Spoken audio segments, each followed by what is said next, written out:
All right, Tom at Snake River Base back here with a pin rig, and I want to talk about routing the bridle for handheld.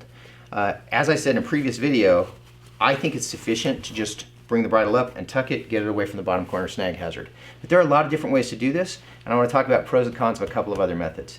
If I know that I'm going to go handheld when I pack this rig, personally, I like to switch the pins. I like to take this bottom pin out and put it in the top loop, and I like to take the top pin and put it in the bottom loop. So here's what I'll do. Notice that we're routed out the middle because this is a crossover rig. I'm just going to pop this pin, pull it down here, and put it in the bottom closing loop.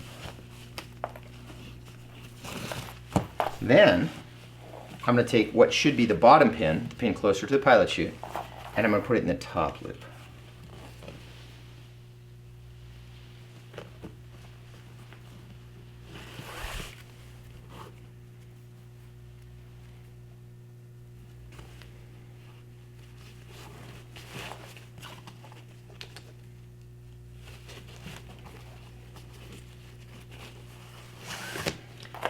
So you can see what I've done here is I've changed the order the pins is going to extract by putting the top pin down in the bottom loop.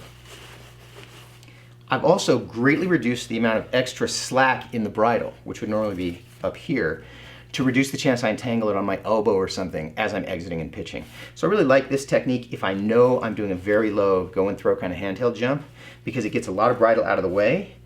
It makes sure I'm 100% clear of that bottom snag hazard, and it orients the direction of pull so that my first pin, the top pin, pulls first in what should be a very head-high handheld deployment on a go and throw. I don't think this is a mandatory technique at all, and personally if I'm doing these jumps, I only do this if I know I'm doing the jump in advance and I've packed for it.